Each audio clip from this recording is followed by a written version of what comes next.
Welcome to the Learning Zone with Miss Beachley, Miss Hall, and Miss Bates. Hi Furman families, and welcome to our Google Classroom experience. I'm so glad that you're joining us for today's lesson. As this is new for all of us, I just hope you bear with us if something isn't working right, and just know that any of us are willing to help you work through any technical difficulties or questions that you may have. I wanted to take a few moments before the lesson to explain the format that we are using. During the lesson, you may see me reading from slides or teaching full screen. Attached to the daily lessons on Google Classroom, you will see a student note catcher. This is an interactive tool that students may use to follow along and can turn at the end of their lesson in order to receive feedback from me. This is not designed to be stressful or just another thing for students to do, but I highly encourage students using it as a tool for their learning during this time. During their video, I may refer to the Your Turn practice book. I have attached all of the pages that I am referring to from the Your Turn practice book as digital pages as well. They can be completed in the workbook or digitally. You may also notice that there is a suggested to-do list for each week of the packet. This is because the packet was designed for students who may not have access to all the digital content. That being said, the week's worth of lessons cover everything listed to do in the packet, and I will be attaching anything I refer to in the packet as an assignment on Google Classroom, including the reading selection for the week. This means that if students are following along digitally during the week, you don't also need to make sure they're fulfilling everything on the packet because it covers the same content. Students may use journals or digital submissions for all of their respond to reading assignments.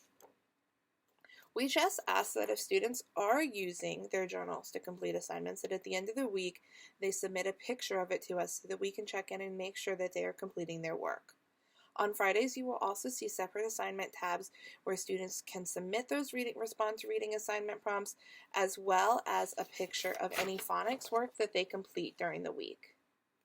As I've said, this is new territory for all of us, so if you're confused about anything, don't hesitate to ask, and I hope you enjoy today's lesson.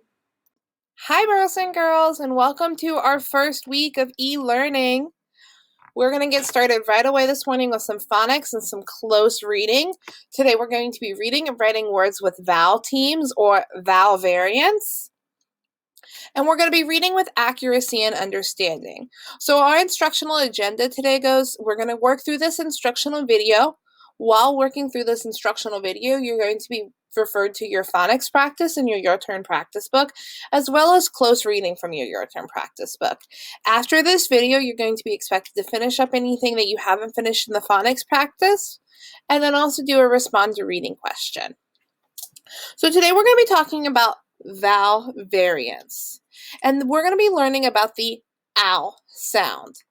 And the ow sound can be spelled two ways. The first way that the owl sound can be spelled is with O-W, like in the word cow. I want you to listen for the ow sound in the word cow. K-ow, cow. As you can see, I've already underlined O-W at the end of the word cow. Can you think of another word that has that ow sound in it?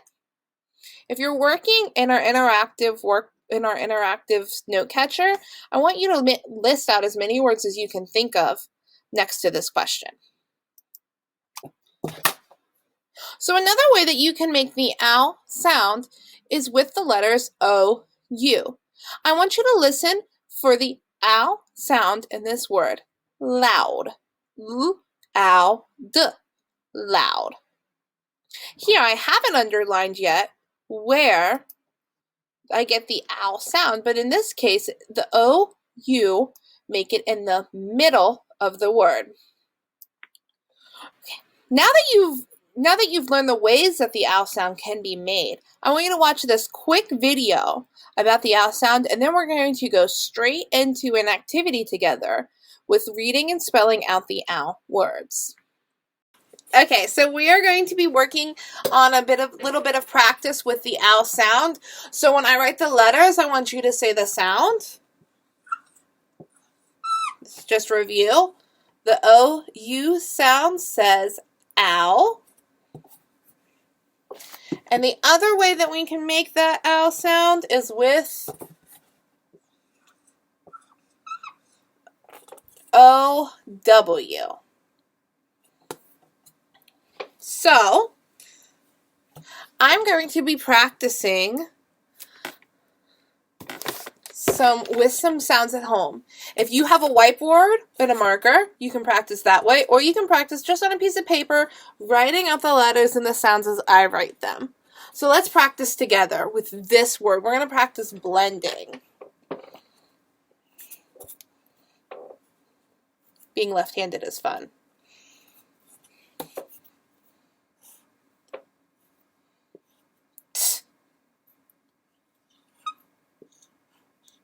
Ow.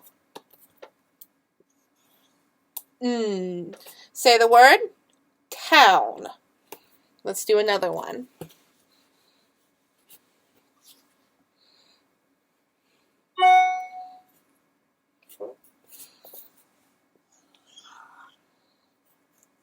Ow. Ooh. Owl. What's the word? Owl. Another?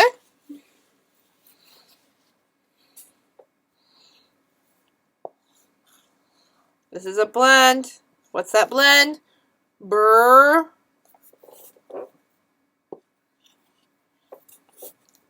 Ow. What's the sound? Brown. And the last one we're going to practice with today. This one's a tricky one. Ow. Oh. Ow. And then look what's on the end. Because you got to have that sound with the E after it to make that soft S sound. Let's read through this first line. Ow. Ow. D. Own. L. Ow. D. W. Ow. So those words that we read together should be out, how, down, loud, wow. Let's do the next line. Cr, ow, d. You know the word, say it after I sound it out. T, ow, town. P, ow, d. Pound. Ow, noun. Ouch. Ouch. And this last line, I would like you to take a shot at reading out loud together. Have an adult that's nearby or somebody who's older than you check to make sure you're reading these words correctly.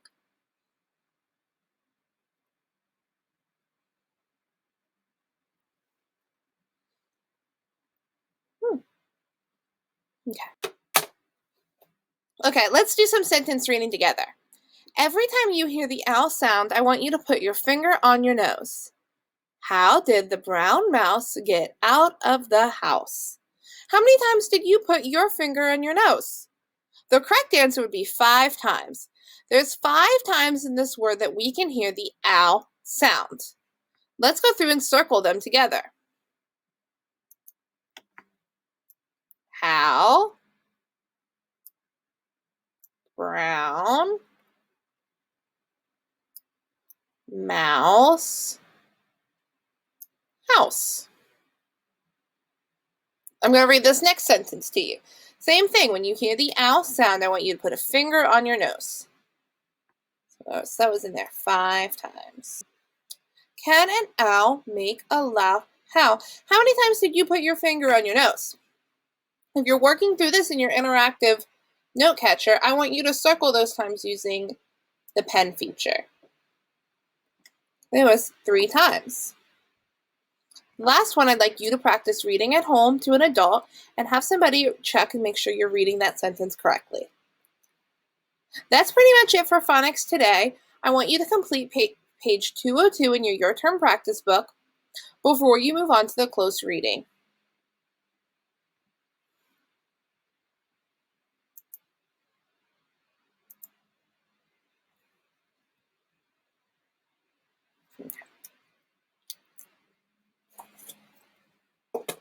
Okay. So we're going to get into our close reading routine. We're going to be following along in the Your Term Practice book on page 203. And to get started with that today, I just want you to read through The Lost Kitten front and back for that first read. Remember, when we're doing that first read, we're really just looking to get that basic information. We're marking up the text and we're using our close reading symbols to make sure that we know what the main idea and supporting details are. And then I want you to think about who are the characters and what is the story mostly about. If you're working in the interactive note catcher, then you can jot down your ideas there.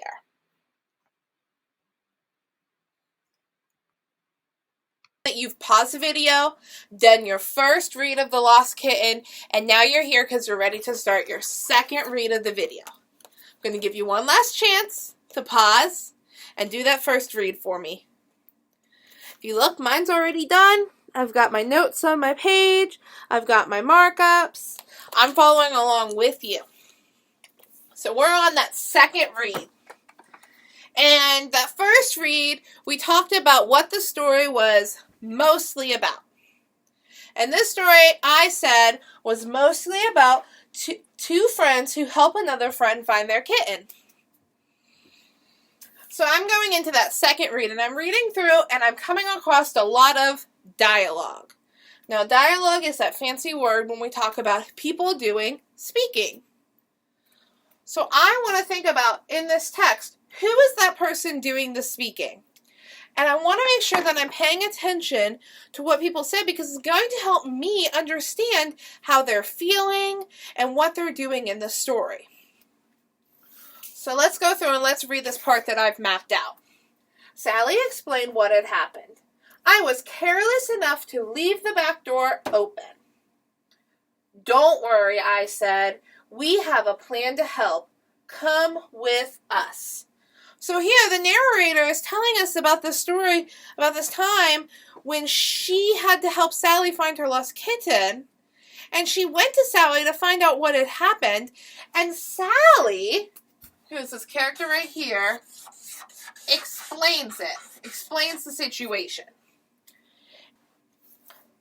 So the author uses these quotation marks here between the speech to show us what Sally is saying.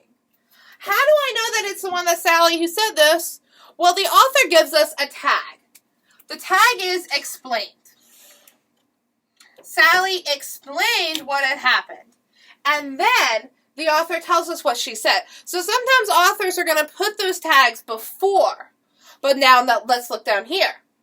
Don't worry, I said. We have a plan to help.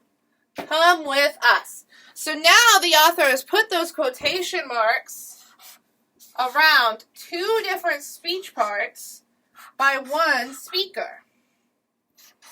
And in the middle, the author puts this tag that says, I said. I said goes to don't worry and to we have a plan. It goes both ways. So up here, we know that it's Sally who explained this because of where the author puts the tag at the beginning.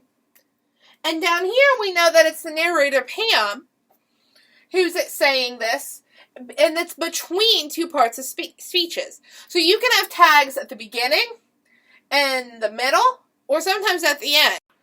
Okay, so now that I've shown you how I mark up the text to show who's doing the speaking, it's your turn to go in and do that second read of the story and really hone in on who is doing the speaking in that text. Once you've done that, you're going to work on answering those questions and you're going to go into the next steps for this lesson. So we're going to go into our next steps.